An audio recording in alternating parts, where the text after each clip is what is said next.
நல்லது பண்றதுக்கு அரசியலுக்கு வாங்கடா, கொள்ளை அடிக்கிறது கொலை பண்றதுக்கு மாடா அரசியலுக்கு.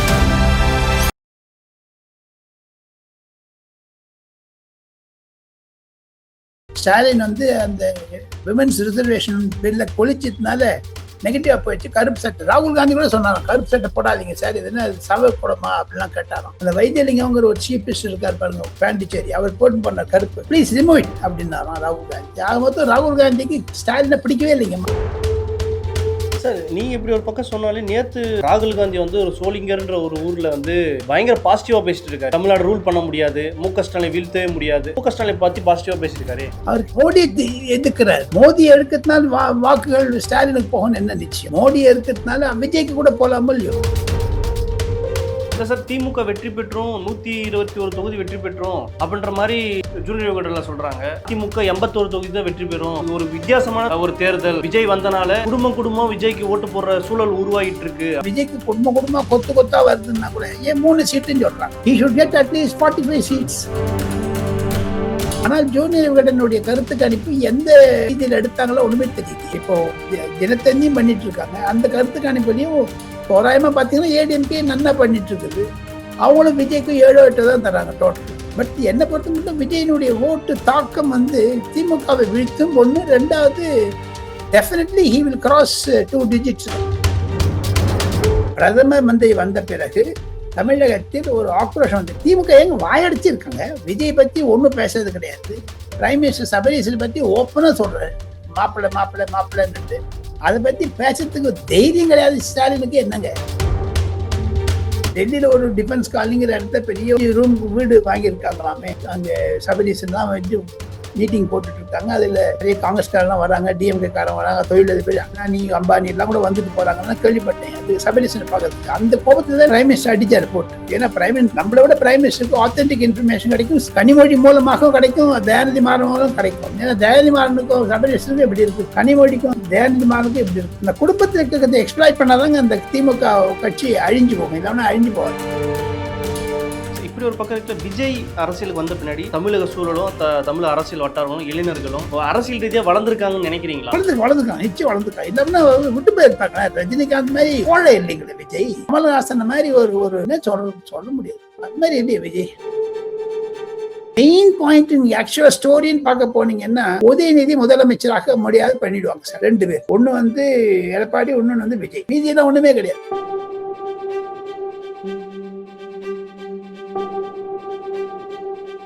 கலர் கண்ணாடி வாய்ஸ் நேயர்களுக்கு வணக்கம். இன்று நம்மோடு இருப்பவர் மூத்த பத்திரிகையாளர் ராஜகோபாலன் அவர்கள். வணக்கம் ஐயா. வணக்கம், நமஸ்காரம். எப்படி இருக்கீங்கய்யா?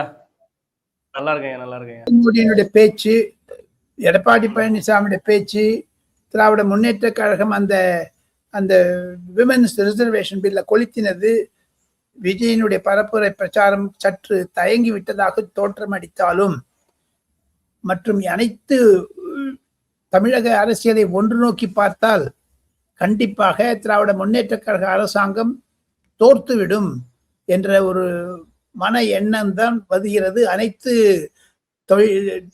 பத்திரிகை ஆசிரியர்களும் யார் யார் சென்னையிலேருந்து திரும்பி வந்தாங்களோ அவங்களுக்கெல்லாம். நேற்று அமித்ஷா பேசிட்ட அப்புறம் அவரோட கூட ஒரு 5 பேர் வந்தாங்க டெல்லியிலேருந்து.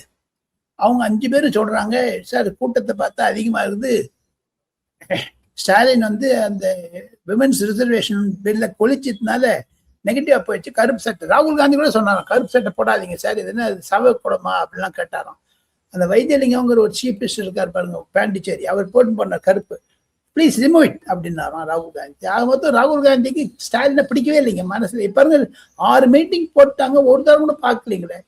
அவருக்கு அந்த விஜய் மேல இருந்த கோபம், அதாவது ஸ்டாலினுக்கு விஜய் மேல இருந்த கோபம் ராகுல் காந்திக்கு ஒரு அன்பாகி விட்டது. Enemies my friend. அதை தடுக்கிறதுக்கு பார்த்தாரு ஸ்டாலின். ஆனா அந்த தடுக்கிறதுனாலதான் ராகுல் காந்தி முடிவு பண்ணிட்டாரு, தேர்தலுக்கு அப்புறம் ஒரு 10 தேதி மே மாசத்தை டாட்டான்னு போயிடுவார்.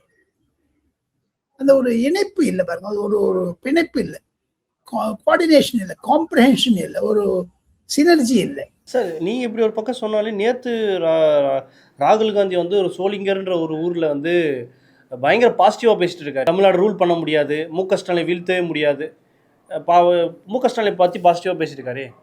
அவருக்கு மோடி எதிர்க்கிறாரு.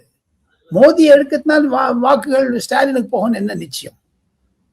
மோடி இருக்கிறதுனால விஜய்க்கு கூட போலாமோ இல்லையோ? அப்படி பார்க்க போனீங்கன்னா நிறைய கிறிஸ்டியன் மிஷினரிஸ்லாம் திமுகவையும் பார்க்குறாங்க, விஜயும் பார்க்குறாங்க. அறிக்கை வர்றதெல்லாம் பார்த்தா உங்களுக்கு சிறுபான்மையர் ஓட்டு, முஸ்லீம் கிறிஸ்தவர்கள் ஓட்டெல்லாம் பிரியுதா மாதிரி தானே இருக்குது. ஈவன் பிராமின் ஓட்ஸ் கூட பிரிய போகுதுங்களே. மயிலாப்பூர்ல இந்த இடத்துல நாம் தமிழர் கட்சி போட்டதை தவிர விஜய் 2 பேர் போட்டதுனால அவங்களுக்கும் ஒரு சிம்பத்தி வந்துடுச்சு. எங்களுக்கு ஒரு சிறுபான்மை, நாங்களும் சிறுபான்மை, எங்களுக்கு ஒரு ஆதரவு தரார விஜய்ங்கிற மாதிரி ஒரு புது எண்ண ஓட்டம் வந்து விட்டது. அதை தவிர இன்று காலை தங்கமணிய வேலுமணியினுடைய பிரச்சாரத்தெல்லாம் பார்த்தா கொங்கு நாட்டுல இபிஎஸ் பிரச்சாரம் நல்லா வலுவடைந்து விட்டது தான் தெரிகிறது. சார், விஜய் பார்த்தீங்கன்னா இப்போ ஜூனியர் விகடனில் ஒரு கருத்து கணிப்பு வந்து வெளியே வந்திருக்கு. அதில் விஜய் வந்து மூணு தொகுதி தான் வெற்றி பெறுவாங்க தாவேகா அப்படின்ற மாதிரி சொல்கிறாங்க. ஆனால் அடுத்த தலைமுறை முதல்வராக ஆக்கப்படுறதுல விஜய் 44% வந்து வெற்றி பெற்று முன்னாடி இருக்காரு அப்படின்ற மாதிரிலாம் சொல்கிறாங்க. நீங்கள் இதெல்லாம் எப்படி பார்க்குறீங்க? முக ஸ்டாலின் ஜெயிப்பது என்பது கடினம். இப்போ அது கான்ட்ரடிக்ஷன் இருக்குது. தினம் ஜூனியர் விடுதலையே 3 சீட்டு வருங்கிறாங்க. ஆனால் ஃபியூச்சரில் அவர் தான்ன்றாங்க. 44% ஒரு இது இருக்கு, கான்ட்ரடிக்ஷன். அந்த 3% பேர் ஓட்டு போடுறதுனா அவருடைய ஓட் பர்சன்டேஜ் 5 கூட இல்லைங்களே. தமிழ்நாடு காங்கிரஸை விட கீழே போயிடுச்சே. ஸோ அந்த ஒவ்வொரு கருத்து கணிப்பும் ஒவ்வொரு கட்சிக்காரனுக்கு ஏற்ற மாதிரி தான் பண்றாங்களே தவிர பொது நிலவில் பண்ற மாதிரி தெரியல. சில இப்போ ரைட் விங் யூடியூப் இதெல்லாம் பார்த்தீங்கன்னா எடப்பாடி பழனிசாமி 150 தான் கொடுக்குறாங்க சாணக்கியால. அப்புறம் மீதி பேர் நான் அடிக்கடி வரக்கூடிய கோலால சீனிவாசன் கூட சொல்றாரு, எங்கிட்டே சொல்றாரு விஜய் வில் டெஃபினெட்லி ஹெல்ப் ஏடிஎம்கேன்னு. இல்லை சார், திமுக வெற்றி பெற்றோம், 121 தொகுதி வெற்றி பெற்றோம் அப்படின்ற மாதிரி ஜூனியர் விகடனில் சொல்கிறாங்க. அதெல்லாம் எப்படி பார்க்குறீங்க? அதிமுக 81 தொகுதி தான் வெற்றி பெறும் அப்படின்ற மாதிரியும் சொல்கிறாங்க. இது ஒரு வித்தியாசமான ஒரு தேர்தல். விஜய் வந்தனால குடும்பம் விஜய்க்கு ஓட்டு போடுற சூழல் உருவாகிட்டு இருக்கு அப்படின்ற மாதிரியும் அந்த புள்ளி விவரத்தில் சொல்கிறாங்க. கான்ட்ரடிக்ஷன் இருக்குல்ல. அப்படி விஜய்க்கு குடும்பமா கொத்தா வருதுன்னா கூட ஏன் 3 சீட்டுன்னு சொல்றாங்க? he should get at least 45 seats. ஒவ்வொரு குடும்பத்துல ஒவ்வொரு விஜய் இருக்கான்னு சொன்னா அது குறைஞ்சது 30% 45 போகுதுங்க இல்லைங்களா? அப்ப அவங்க சொல்றாங்க 3%. இப்ப தமிழ்நாடு காங்கிரஸ் விட கீழே போயிடுமே. அந்த விஜய்க்கு பாப்புலாரிட்டி அதிகமா இருக்கு. ஓட்டு விகிதத்தை பத்தி சொல்லாம தவிர.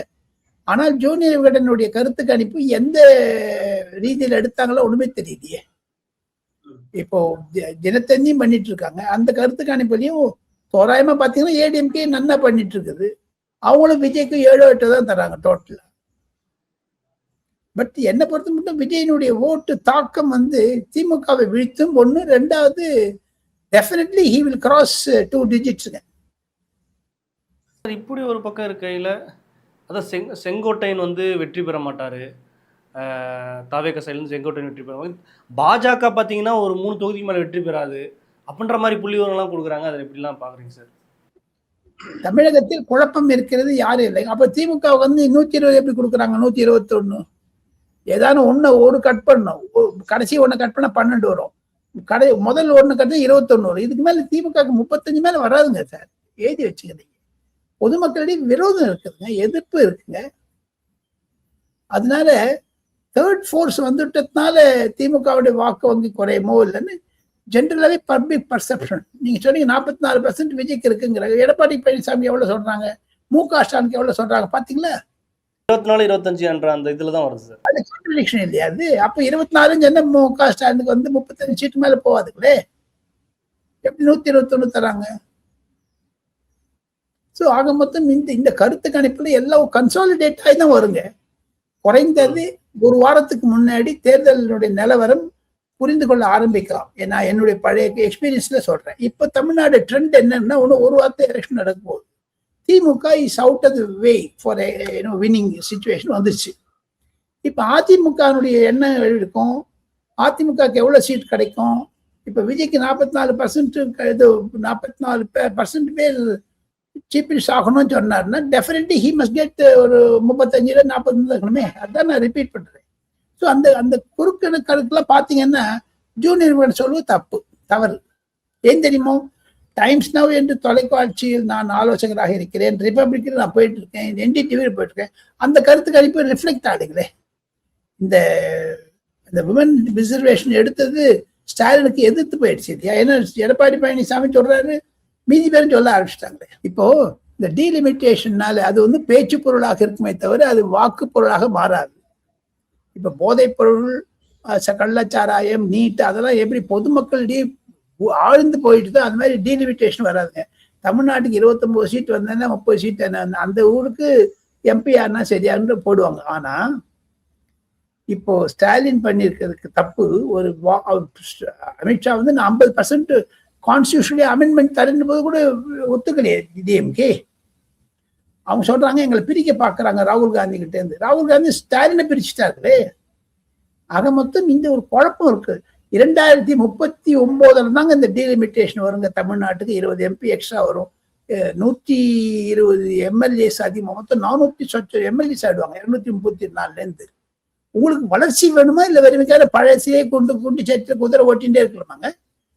எங்க புதுசா வரக்கூடாதுங்களா? திருப்பி திருப்பி கனிமொழி டிஆர் பாலு நான் சின்னவனா கேட்கறது பாக்குறேன். எம்பியா இருக்காரு அவருக்கு 84 வயசு ஆச்சு. நான் தலைமை கருப்பா இருந்த போது பார்த்து வெள்ளையா இருக்கும் போது பார்க்க வீழ்ச்சியால வராருங்க. இப்ப பாவம் அவங்கெல்லாம் மூட்டை கட்டி அனுப்பணுங்க வீட்டுக்கு. இன்னும் ஒரு கொஞ்ச நாள் நானும் ரிட்டையர் ஆக வேண்டியதுதான். ப. சிதம்பரம் பாருங்க வளர்றாருங்க. விஜய்க்கு என்ன? விஜய்க்கு எது தமிழ்நாட்டுல இந்த சூத்திரத்தை பண்ணது ப. சிதம்பரம் தாங்க. அவர் தாங்க அயோக்கியத்தனம் பண்ணாங்க. சோனியா காந்திக்கு சொல்லி காங்கிரஸ் விஜயோட போயிருக்கும். சார் நீங்கள் இப்படி ஒரு பக்கம் சொன்னாலையும் தமிழ்நாட்டில் இது வந்து ஒரு சிறுபான்மையர் மத்தியிலாக இருக்கட்டும், இஸ்லாமியர்கள் மத்தியிலையாக இருக்கட்டும், இது திமுகவுக்கு ஒரு நல்ல விஷயத்தை எடுத்து நல்லா போராடி டீலிமிட்டேஷன் விஷயத்தில் வந்து ஒரு சூப்பர் அப்ரோச் பண்ணியிருக்காங்க திமுக அப்படின்ற மாதிரி ஒரு பேசு பொருள் தான் சார் இருக்குது. நல்ல வரவேற்பு இருக்குது அப்படின்ற மாதிரி சொல்கிறாங்க. ஏன்னா இதுக்கெல்லாம் விஜய் வாயை திறக்கல. அதிமுகவில் இருக்க எடப்பாடி பழனிசாமி சப்போர்ட் பண்ணார்.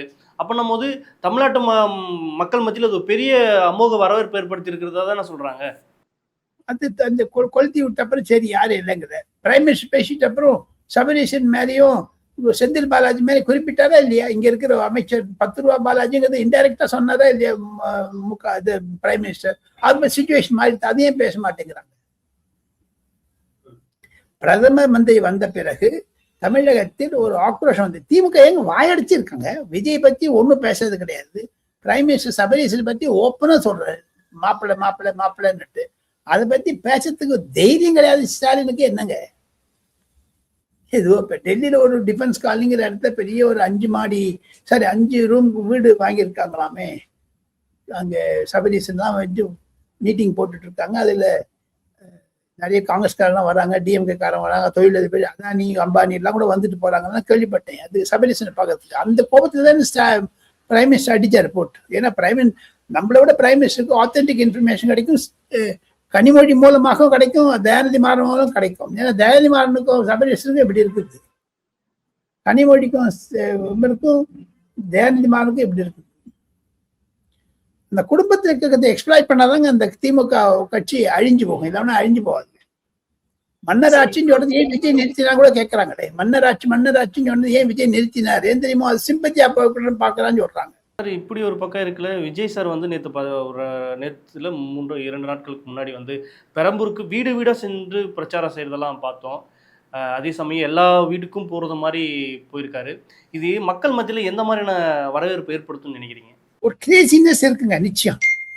அந்த அவருக்கு இருக்கக்கூடிய அந்த கிரேசினஸ் அதுதான் 44% காமிக்குது.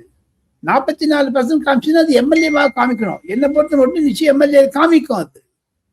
அது வந்து அந்த விஜய் வந்து 2வதாக வருவார் தான் என்னுடைய கருத்துக்கு அனுப்புங்க. நீ தப்பா நினைக்கலாம். 3வதாக திமுக தள்ளப்பட்டு விடும். திமுக அலோன் 35 தான், காங்கிரஸுக்கு 2 வரும். ஏன்னா ஒரு அலை அடிச்சுதான் அந்த எம்டிஎம்கே ஒண்ணுமே இல்லாத விடுதலை கட்சி ஒரே ஒரு சீட் தான் ஜெயிப்போம். அந்த திமுக அணியும் சரி திமுகவும் சரி குண்டோடு போடுங்க. கடைசியில் நிற்க போது எதிர்கட்சி தலைவராக நம்ம விஜய் வந்தாலும் ஆச்சரியப்படுவதற்கில்லை.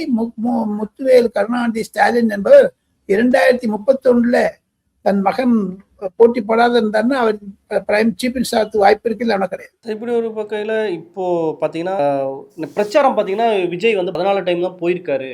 இது மக்கள் மத்தியில் பெருசாக எடுபடாது, ஒரு தாக்கத்தை ஏற்படுத்தாதுன்ற மாதிரிலாம் சொல்றாங்க. இதை எப்படி சார் பார்க்க? தப்பான கணக்கு. இப்ப சைலண்டா நிறைய புரட்சி நடந்துட்டு இருக்குங்க. மௌன புரட்சி நிறைய நடக்குதுங்க. கொஞ்சம் நஞ்சோன்னு இல்லை. திமுகவிற்கு எதிராக வாக்களிக்க வேண்டும் என்று பொதுமக்கள் வாக்காளர்கள் நினைச்சிருந்தாலும் விஜய்க்கு இருக்கக்கூடிய சைலண்ட் வந்து நீர்மூத்த நெருப்பு தடால்னு எரிய ஆரம்பிச்சிடும். அப்ப என்ன பண்ணுவீங்க? இன்னும் 5-6 நாள் இருக்குது. அவர் விளம்பரம் தரல, பேட்டி கொடுக்கல. வட இந்தியக்காரங்களுக்கு எல்லாம் நொந்து இருக்காங்க. ஏன் சார் எங்களுக்கு எல்லாம் பேட்டிக்கு 2 நாள் வெயிட் பண்ண சார், கிடைக்கவே இல்லைன்னா எங்கிட்டயே சொல்றாங்க நிறைய பேர். சில நவிகா குமார், ராகுல் கன்வல், ராஜீவ் சர்தேசாய் போன்றவர்கள். விஜய் அவாய்ட் பண்றது கரெக்ட் தானே? ஏன்னா எல்லாருமே ஒரு டிஎம்கே பத்தி கேட்கறாங்க கேள்வி, நாம என்ன அதுக்கு ரியாக்ட் பண்ணணும்னு விட்டாரு. சார் இப்போ வட இந்திய பத்திரிகையாளர்லாம் நீங்க சந்திச்சு பார்த்து பேசியிருப்பீங்க. அவங்க எல்லாம் என்ன சொல்றாங்க சார்? தமிழ்நாடு பத்தி என்ன சொல்றாங்க? கிரவுண்ட் எப்படி இருக்குன்னு சொல்றாங்க? பொது சபை வரும் தான். இப்ப பாருங்க, நான் யார் யாரை பார்த்தேன்னு உங்களுக்கு லிஸ்டே கொடுக்குறேங்க. நவிகா குமார் டைம்ஸ் நவ், ராகுல் கன்வல் இந்தியா என்டிடிவி, அப்புறமா வந்து ராகுல் சிவசங்கருக்கு வந்து சிஎன்ஐபியில் இருக்காரு, ஆனந்த சிவன் இருக்காரு, தமிழ் பேசுவார், பாலக்காடு இருக்காரு, பாம்பேல பிறந்தார் வளர்ந்தாரு, டெல்லியில நல்ல விஷயம் உண்டு. அவங்களாம் சொல்றது பாத்தீங்கன்னா டஃப் ஃபைட் ஒண்ணு. ரெண்டாவது வந்து தமிழ்நாடு வந்து மு.க. ஸ்டாலினுடைய அரசாங்கம் மிக மிக மோசமாக்கி இருக்குது, ஆன்டி இன்கம்பன்சி இருக்குது, 3வது இடத்துக்கு தள்ளப்படணும். 2வது யார் வருவாங்கன்னு கேட்டேன். அவங்க சொன்னாங்க ரெடியூஸ் மெஜாரிட்டியில விஜய் வந்துடும். ஏன்னா விஜயனுடைய ப்ராபகண்டா சரியில்லை, கேம்பெயின் சரியில்லை, அவர் பணம் செலவுக்கு வேண்டான்னு நினைக்கிறாருன்னு வேற இந்த வட இந்தியாவிலிருந்து சென்ற பத்திரிகையாளர் சொல்றாங்க. ஒவ்வொருத்தரும் 1000 கோடி 2000 கோடி செலவழிச்சிருக்காங்க. இன்ஃபேக்ட் 7500 கோடி டிஎம்கே செலவழித்து 6000 கோடி எடப்பாடி செலவழிக்கிறான்னு ஆத்தென்டிக்கா சொல்றாங்க. இவர் வந்து அதிகமா நான் செலவழிக்க மாட்டேன்னு சொல்லிட்டாரு விஜய். பப்ளிக் சப்போர்ட் இருக்குது, எனக்கு வர கூட்டம் நான் பணம் கொடுத்து வாங்கல, பிரியாணி கொடுத்து வாங்கல, கள்ளச்சாராயம் கொடுத்து வாங்கல, அது ஆர்கானிக் க்ரௌடா இருக்குங்கிறத ஒத்துக்கிறாங்க எல்லாருமே. வட இந்தியாவிலிருந்து வந்த தமிழ்நாட்டை சுற்றிப்பயணம் செய்தவர்கள் டஃப் ஃபைட்னு தான் சொல்றாங்க சார். சில பேர் சொல்றாங்க தொங்கு சபை வர்றதுக்கு ஆச்சரியமா இருக்கும், ஏன்னா ரொம்ப டைட்டா போகுது. அவுட் ஆஃப் 234 ஏடிஎம்கே மேஜர் பார்ட்டியா வரும், 2வது டிவிகே வரும், 3வது தான் டிஎம்கே போங்க. நீங்க வந்து இந்த எலெக்ஷன் கிட்டத்தட்ட உங்களுக்கு நிறைய அரசியல் அனுபவம் உண்டு, பல ஆங்கில ஊடகங்களில் பேசக்கூடிய ஒரு நபர் நீங்க. அப்போ அப்படி இருக்கும்போது தமிழ்நாட்டிலோட எலெக்ஷனை இந்த டைம் நீங்க எப்படி பாக்குறீங்க? நீங்க இந்த விஷயத்துல புதுசா நீங்க என்ன பார்த்தீங்க இந்த அரசியல்ல? நான் புதுசா பார்க்கறதுன்னா இளைஞர்களிடையே ஒரு எழுச்சி வந்திருக்குது. திராவிடம் என்பது மங்க ஆரம்பித்து விட்டது. அதனுடைய பிரதிபலித்தானோ என்னமோ நம்ம திமுக காரங்கள்லாம் யூஸ் பண்ணாத ஒரு ஸ்ட்ராட்டஜியை எடப்பாடி பழனிசாமியும் விஜய் யூஸ் பண்றாங்க. அண்ணா படத்தையும் காமராஜர் படத்தையும் போட்டுட்டு எங்களுக்கு தலைவர் அவ்வளவுதான் சொல்றாங்க விஜய். ஆனா தேர்தல் பிரச்சார யுக்திகளில் திமுக அதிமுகவை மிஞ்ச முடியாதுங்க.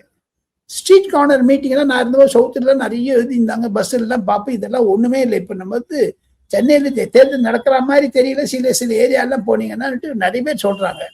பட் எனக்கு டெலிஃபோன் மூலமா பேசுறது, டிஸ்கஷனுக்கு கவனிக்கிறது, நான் சில திமுக அதிமுக ஈவன் டிவிகே தலைவர்லாம் பேசும்போது எனக்கு கிடைக்கக்கூடிய ஒரு புது நூதனமான முயற்சி என்னன்னா, விஜய் வந்து திமுகனுடைய சான்சஸ் ஸ்பாயில் பண்ணிட்டாருன்னு சொல்றாங்க. எல்லாரும் என்னுடைய மனதை பாத்தீங்கன்னா கூட ஃபர்ஸ்ட் டைம் தமிழ்நாட்டில் ஒரு கூட்டணி அரசாங்கம் தான் வருங்க, தொங்கு சபை வரும். இப்படி ஒரு பக்கம் இருக்குல்ல, விஜய் அரசியலுக்கு வந்த பின்னாடி தமிழக சூழலும் தமிழ் அரசியல் வட்டாரங்களும் இளைஞர்களும் அரசியல் ரீதியாக வளர்ந்துருக்காங்கன்னு நினைக்கிறீங்களா? வளர்ந்துருக்காங்க, நிச்சயம் வளர்ந்துருக்காங்க. இல்லாமன்னா விட்டு போயிருப்பாங்க. ரஜினிகாந்த் மாதிரி கோழை இல்லைங்களே விஜய். கமல்ஹாசன் மாதிரி ஒரு என்ன சொல்ல முடியாது, அது மாதிரி இல்லையே விஜய். தேர்தலுக்கு அப்புறம் என்ன ஆகுமோ அது தெரியாது. புது படத்தை நடிக்கிறேன்னு சொல்றான்னு கதை கட்டி விட்டாங்க இவங்களே. இவங்க திமுக பண்றது தாங்க ரொம்ப மோசமானது. திமுக வந்து ஒரு தீய சக்தின்னு சொன்னதுனால அவங்க எல்லாம் ரொம்ப அப்செட்டா இருக்காங்க திமுக காரங்க. ஆனா டெல்லியில அந்த திமுக எம்பிக்களுடைய மூஞ்சில பாத்தீங்கன்னா எண்ணெய் வழியுதுங்க, பயந்துன்னு இருக்காங்க சார்.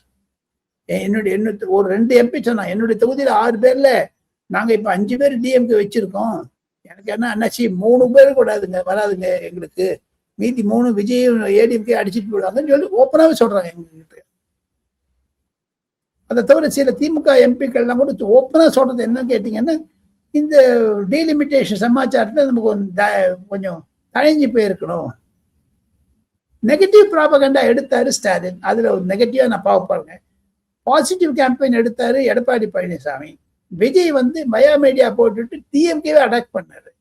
அப்ப நீங்க வந்து எடப்பாடியோட சேர்ந்து இருந்தானே விஜய்க்கும் லாபம் வந்திருக்கும், எடப்பாடி பழனிசாமி இன்னும் லாபம் வந்திருக்கும், திமுக ஓய்ஞ்சு போயிருக்கும். ஆனா இது 12 வருஷத்துல இல்லாத ஒரு பாஜக தோல்வின்னுலாம் சொல்றாங்களே இந்த மசோதா, அதெல்லாம் எப்படி சார் பாக்குறீங்க?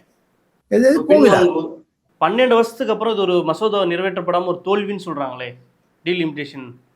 இது பாஜக செல்வ குறைச்சிருக்கு. தோல்வின்னு எப்படிங்க சொல்ல முடியும்? தோல்வின்னு எப்படி சொல்ல முடியும்? அது பிரைம் மினிஸ்டர் சொல்றாரு, நான் 300 ரூபாய் பெண்கள் மசோதா கொண்டு வந்துருவேன்னு சொல்றாரு. அதுக்கு நேற்று சொல்லி கூட காமிச்சாரு, திமுக ஒரே ஃபேமிலியில எல்லாருமே எம்பியா இருக்காங்க, எம்எல்ஏவா இருக்காங்க, அதை நான் உடப்பேங்கிறாரு.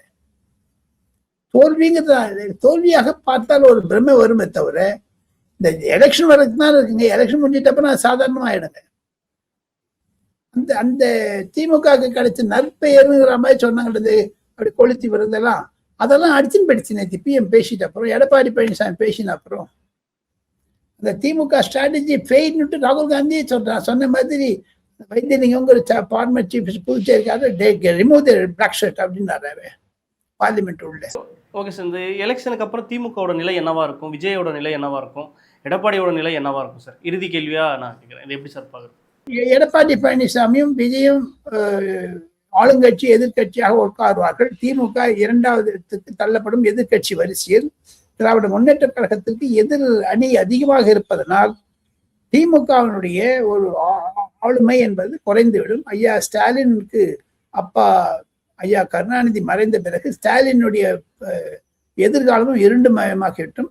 இது மெயின் பாயிண்ட். நீங்க ஆக்சுவலா ஸ்டோரின்னு பார்க்க போனீங்கன்னா, உதயநிதி முதலமைச்சராக முடியாது பண்ணிடுவாங்க சார். 2 பேர், ஒன்று எடப்பாடி, ஒன்று விஜய். மீதியெல்லாம் ஒண்ணுமே கிடையாது. இனிமேல் அவங்க இப்ப பண்ணி வருதுன்னா கஷ்டமாகும். இந்த சமயத்துல உதயநிதி சீஃப் மினிஸ்டர் ஆகுதுன்னா வருது முடியாது. இளைஞர்கள் ஓட்டு விஜய் ஃபுல்லா இருக்கா சார்? விஜய் 75% விஜய்க்கு போகுதுங்க. மீதி என்ன நரேந்திர மோடிக்கும் இருக்குது. டிஜிட்டல் சில்ட்ரன் சொல்றவங்களாம் இந்த புதுசா வந்துருக்கிற இந்த டிஜிட்டல் வேர்ல்டு சில்ட்ரன்லாம் நரேந்திர மோடிக்கு எடப்பாடி பழனிசாமி போகுதுங்க. அதுலயும் டிவிஷன் இருக்கு, நிச்சயம் இருக்கு. விஜய்க்கு அதிகமான ஃபேன்ஸ் கிளப்ல இருக்கிறதுனால போகுதுங்களே தவிர, விஜய்க்கு இருக்கக்கூடிய அந்த தேர்தல் அறிக்கை அவர் பேசுவதெல்லாம் பார்த்தா பொதுமக்களிடையே வரவேற்பு இருப்பதாகத்தான் நான் பார்க்கிறேன். காரணங்கள் டெவலப்மெண்டல் இஷ்யூஸ். ஸ்டாலின் மாதிரி நெகட்டிவ் இல்லைங்களே. நான் தமிழ்நாட்டுக்கு இந்த மலைப்பாங்கான இடத்துல ஆஸ்பத்திரி கட்டி தருவேன், ஸ்கூலை கட்டி தருவேன், ரோடு போடுவேங்கிறது நெகட்டிவே இல்லையா? அதுக்கு மத்திய அரசாங்கம் பணம் கொடுக்க தயாரா இருக்காங்களே. நேற்று பாருங்க, தமிழ்நாட்டுக்கு 14 லட்சம் கோடி கொடுத்தேங்கிறாங்க பிரைம் மினிஸ்டர். அந்த 14 லட்சம் கோடி இவங்க 8 கோடி லட்சம் ரிசர்வ் பேங்க்லயும் பப்ளிக்லயும் கடன் வாங்கியிருக்காங்க. அப்ப 22 லட்சம் கோடி இங்க போச்சு. நல்லா சாப்பிட்டாங்களா, என்ன பண்ணாங்க தெரியும், அதான் கேட்கறாங்க. ஆக மொத்தம் இந்த ஊழல். நேற்று பாருங்க, செந்தில் பாலாஜி நல்லா திட்டினாரு பிஎம் இன்டைரக்டா. அதெல்லாம் தமிழக ஊடகங்கள் சரியாக பிரதிபலிக்கவில்லை. அவருடைய இந்த ஹிந்தி ஃப்ளோல பாத்தீங்கன்னா தெரியுது, நல்லா புரியுதுங்க. சார், தேர்தல் அறிக்கை விஜய் தேர்தல் அறிக்கை வெளியிட்டது எப்படி பாக்குறீங்க? எப்படி இருந்துச்சு? நீங்க ஆல்ரெடி நம்ம முன்னாடி இதை நாம் பேசியிருக்கோம். தேர்தல் அறிக்கையில் அவர் இருக்கக்கூடிய ஒரு பாயிண்ட்ஸ் எல்லாம் சொல்லியிருக்கிறது சிலதெல்லாம் வரவேற்கத்தக்கது. அவர் தமிழ்நாடு வளர்ச்சிக்காக தன்னை உண்மையாகவே தியாகம் செய்து பணிபுரிய ஆசைப்படுகிறார் என்பது தெரியுது. திமுக மாதிரி நான் வாக்குறுதி கொடுத்து பேக் அவுட் ஆக மாட்டேங்கன்னு சொல்றாரு பாருங்க. அந்த தேர்தல் அறிக்கையில் இருக்கக்கூடிய ஒரு 4-5 இம்பார்ட்டன்ட் பாயிண்ட்ஸ் பார்த்தீங்கன்னா, கனெக்டிவிட்டி. அதுதான் நரேந்திர மோடி சொல்றாரு. Connectivity is important. அந்த கனெக்டிவிட்டி பை ஏர்போர்ட்டா இருக்கலாம், சி போர்ட்டா இருக்கலாம், நேஷனல் ஹைவே இருக்கலாம். நேஷனல் ஹைவேலேருந்து கிராமத்துக்கு கனெக்ட் பண்ணிட்டீங்கன்னா, அதுதான் இந்த கங்கா மாலான்னுட்டு வாஜ்பாய் பண்ணாருங்களே, அவருக்கு டிஆர் பாலு இருந்தாரு. அவங்களாம் ஒண்ணுமே பண்ணலையா? இப்ப பண்ண இந்த 20 வருஷத்துக்கு தமிழ்நாடு எவ்வளவு மேல போயிருக்குமே. ஆக மொத்தம் விஜயனுடைய தேர்தல் அறிக்கை என்பது வரவேற்கத்தக்கது. It is full of developmental issues தான் நான் பாக்குறேங்க. அந்த நெகட்டிவ் ஒண்ணுமே இல்லைங்களா அதுல? பொதுமக்களுக்கு இது சேவை செய்யறங்கிறது நெகட்டிவா போகுமாங்க? சரி, ஓகே சார். நிறைய தகவல் பகிர்ந்துட்டு மறுபடியும் போய் சந்திப்போம்.